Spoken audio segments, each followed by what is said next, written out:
the relationship that our kids build with food is what matters long term, right? Like, at the end of the day, for the most part, when our kids go off to college or they go off to live on their own, they're going to be making decisions of what to feed themselves. So the habits that we build when they're kids, they really do take those on the long run.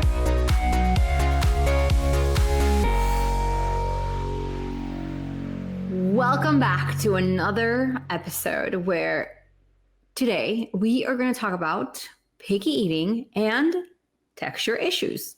Now, some kids like soft foods, other kids like crunchy textures. That's me.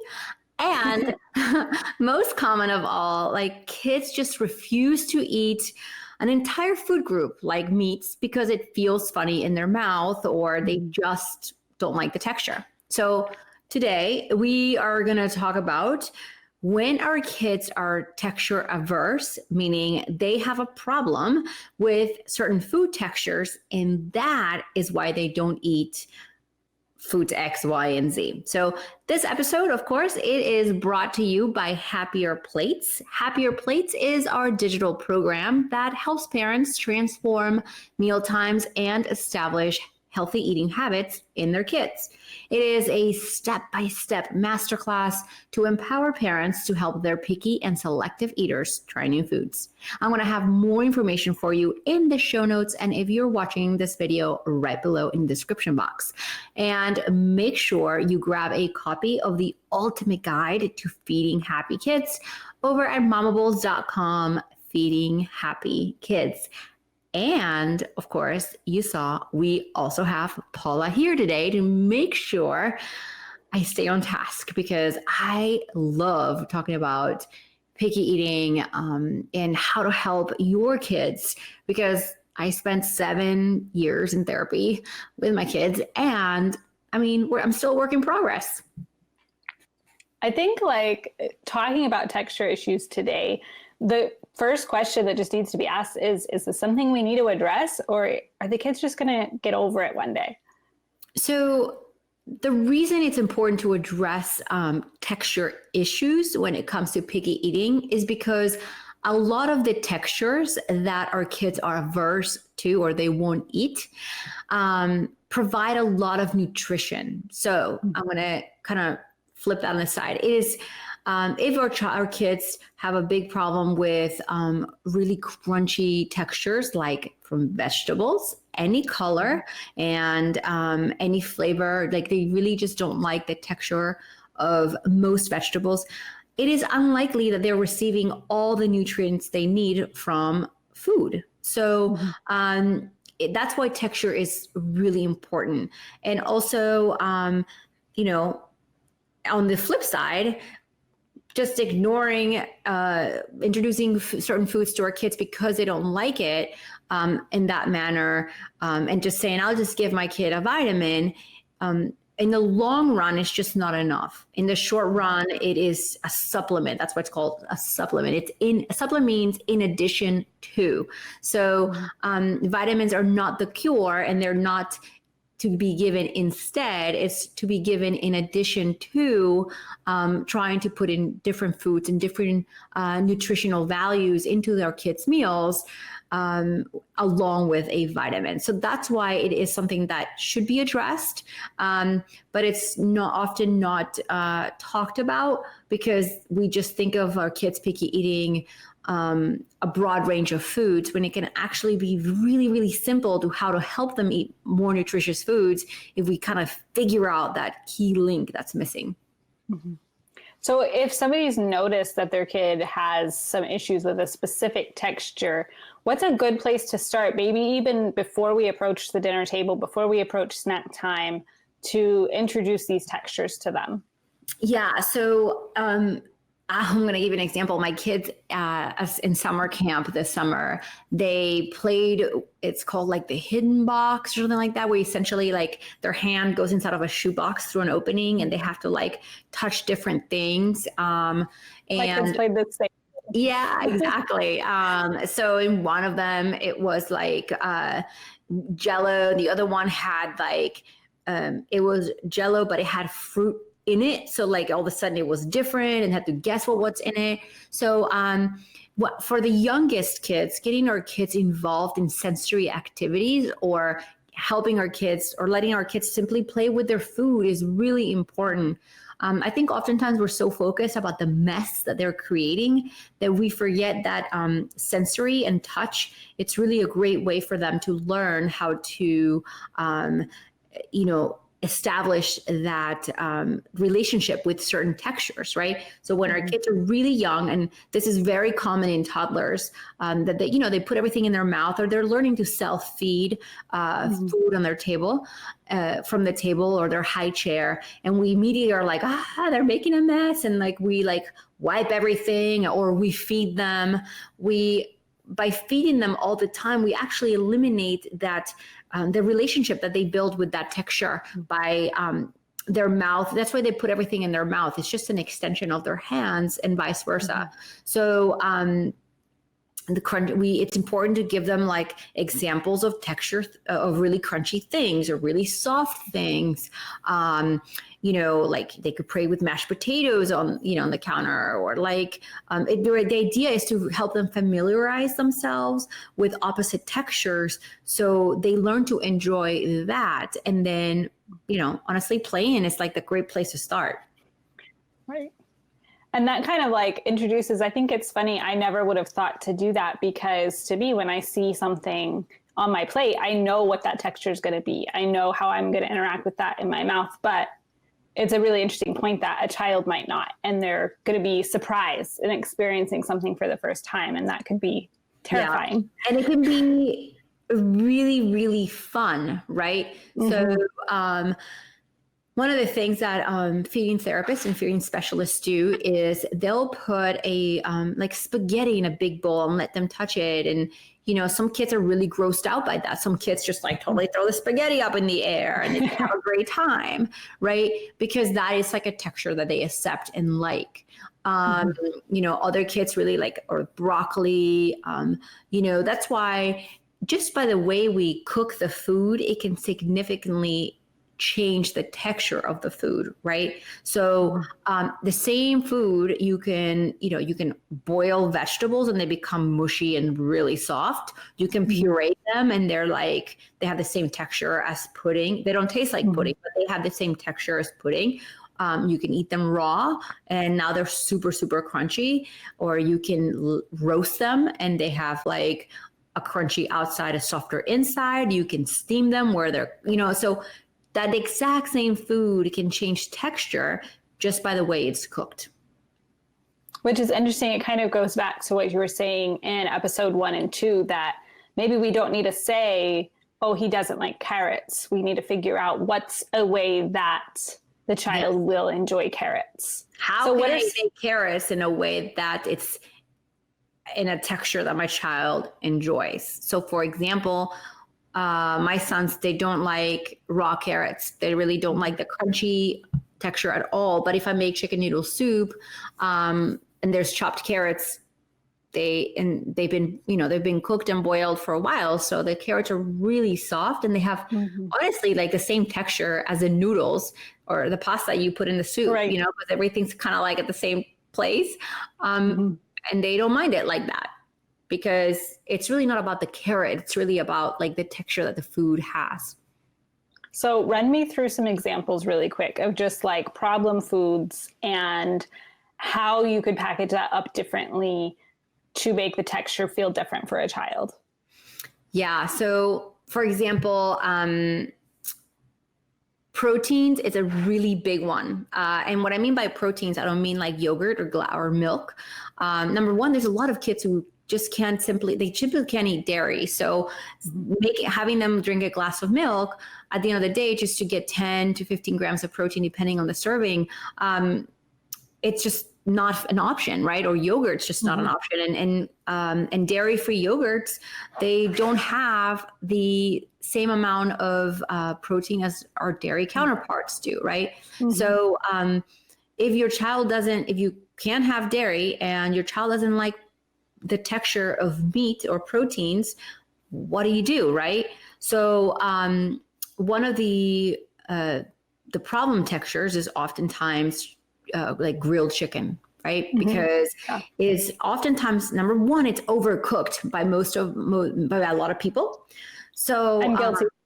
yeah. So when you overcook, so oftentimes, honestly, okay, so it's not just about the chicken, but many foods, because it's not cooked right,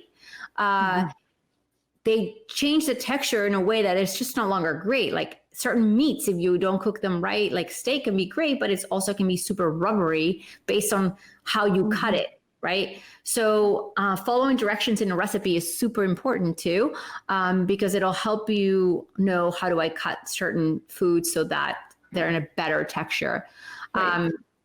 So let's go back to the chicken. My kids don't like chunky chicken salad, for example, because they just don't like the mayo and the chicken texture. But on my website, I have a Southern chicken salad recipe, which essentially kind of uses the food processor to make the chicken salad sort of like pastier and thinner. So that is one that is won over by my kids a lot, that Southern chicken salad. So I highly recommend that one, just to change it up. It's also why like some kids love like that McDonald's chicken nuggets. Like they're so popular and parents can't understand why, because the meat inside is processed so that the texture changes. So it's like, we feel like it's not real chicken, but we feel like at least they're eating some type of protein. So we actually have a recipe, which we're going to link in the show notes, to how to make those, because you could just take your chicken and run it through the food processor or the blender and make it pasty, and then bread that into a nugget so that it matches that texture. So again, so proteins is a big one. Like with my son, meat was a huge deal. Because he just didn't like the rubbery texture of it. And then once we got into, I don't know how it happened, but one day he just ate a meatball and he liked it. So from the meatball, I went on to hamburgers because they were flat meatballs. And from flat meatballs, we went on to taco meat because the meatball broke. And then obviously this is when he was younger. He was like, oh no, he's like, but I only like meatballs. I was like, no, the meat is the same. It's just that it broke. And then once he ate that and he like, so like you can use one to build on top of the next. He didn't like pork, but he liked chicken. So pork is white. And I told him it was chicken. So now he knows it's pork, but like, what is it? It's like, oh, it's chicken because it's white. And so he didn't think about it twice, So really understanding what it is that our kids don't like and how to sort of, translate that. So clearly, back to the problem foods. So proteins are really a big deal.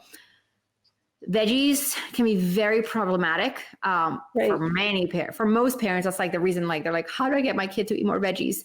And honestly, the only way to do it is by cooking them differently and continuing to offer it and trial and error. But the truth is that most of us are guilty of not having enough patience to wait out the process. So, and we just sort of hope that our kids outgrow it, or maybe they'll try it somewhere else and all of a sudden they like that food. So we have tons of recipes that turn veggies into something that kids love already. Like we have broccoli tater tots that it all came from, I used to make sweet potato tater tots and I have a really easy recipe for that. So from those, I was like, ooh, I could make those sweet potato tater tots with carrots. Now they're carrot tots. And then I turn them into broccoli and then cauliflower tater tots. So as you can imagine, the possibilities are endless because I've figured out like, ooh, I could just take this recipe and swap out the vegetable. So that's, what I did. And then that's how I share the recipes with everybody else. Yeah. I think it's interesting because you really break down the food into not just one thing, but into flavor profile, into texture, you find each specific problem point. And then I feel like what you do is always mix and match.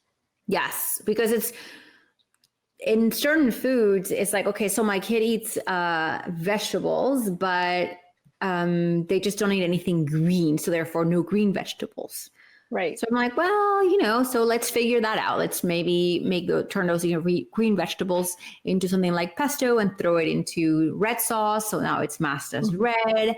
And then little by little, you just like, as they get used to it, little by little, you just chop the stuff bigger. So I'm going to leave you with a last example that I used for many years with my son. So I have this recipe on my personal blog. It's like an all meat and paleo chili that I will tell you right now, like nobody at my house really loves beans. Like I have to figure out a way to cook them into something else, even though we live outside of New Orleans where people eat beans and bean soups all the time. It's just not a food that goes over well at my house, right? So chili, but they all love the flavor profile of chili.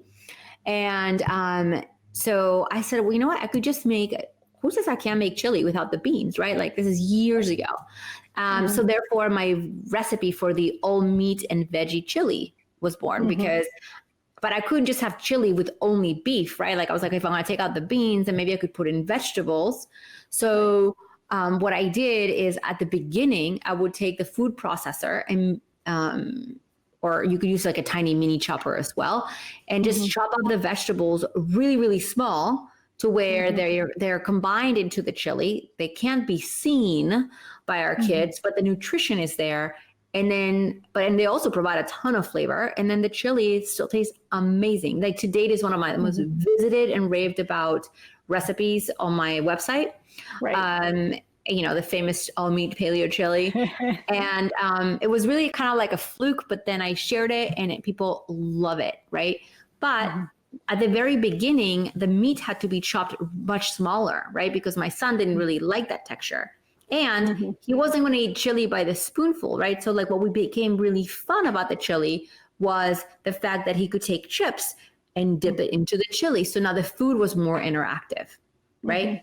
And then over time, I stopped chopping the chili small, and now their vegetables are big, and there it is, and there you have it. And he knows that it's the exact same chili from years ago, but I've had to patiently wait it out, right? So a lot of the overcoming these texture issues are not micromanaging our kids, but letting them experience meal times, Yeah. So is there anything that we can do to help our child choose to take advantage of a food with a texture that they don't really like? Yeah. So, some of the things that we covered in the previous episodes and that we cover super in depth in the Happier Plates course is that it is really beneficial for our kids to give them as much control over their meal times as we can. So that means by letting them choose what to put in their mouth. So one way to do this is like, instead of asking, what do you want for dinner or what do you want to eat, is just to get to eliminate that open-ended question, right? It can be very overwhelming for them to run through like the 100 things in their mind or the 10 things they'll eat, or they don't know if we have it. So by eliminating that overwhelm, we just say, hey, for dinner, we have, say you open the freezer and you're looking at your frozen vegetables. You're like, hey, we have peas and we have carrots. Which of the two should I steam up tonight? Or hey, we have apples or grapes for snack. Which one would you like? Like, hey, it's like saying, hey, we have fruit or fruit. What do you want? Well, don't just go fruit or fruit. Is like, which one of these two would you like? But the truth is, like, I also have bananas. I also have strawberries. I also have blueberries. But if I go down the list of like the 10 fruits we may have, they're like, it's decision overwhelm. So if they're like, I don't want any, then instead of like going, oh, but you should have, okay. It's like, it's saying no, thank you. Like if I have a child who she eats a lot of vegetables, but no fruit at all. She loves vegetables, no fruit. That's crazy to me. Right? It's the complete opposite of most people's problems. So for snack, I'm like, hey, there's fruit or fruit. She'll be like, can I just have some, like steam up some broccoli? I'm like, whose child are you? But I'll be like, okay. So she kind of creates her own options right there. And it's also okay to say like, okay, maybe next time. Just it doesn't mean no today. It just means like no forever. It just means no today, right? So just a way to encourage them to, hey, this is coming next time again. And maybe like, okay, well, maybe next time, and just like brush it off, right? And then, of course, it's helpful to let them have the reign with condiments. Like I told you about, like my daughter who loved like soy sauce on everything, and she would put soy sauce on broccoli and everything else. Well, no one else would, or ranch dressing for vegetables, or she used to dip vegetables in mayo. And while I would cringe, I was like, you know what? She's learning to eat veggies. And it wasn't like, she ate a whole tub of mayo, but it's really not that much. But it's those first few bites where they build that relationship with the food. It's really, really what matters. And I think that's really something that parents need to keep in mind, is that the relationship that our kids build with food is what matters long term, right? Like, at the end of the day, for the most part, when our kids go off to college or they go off to live on their own, they're going to be making decisions of what to feed themselves. So the habits that we build when they're kids, they really do take those on the long run. So that's really what we try to do in Happier Plates as well, is to show parents how to, we give them the tools to know, okay, this is how I set meal times up. This is what I do with texture. This is how I introduce new flavors. So it's all broken down by step. But of course, in the show notes, if you're listening, you're going to find tons of resources and the recipes that will be very, very helpful to reintroduce new foods into different textures. And you can also find our guide over at MOMables.com, Feeding Happy Kids, and more info on our course as well.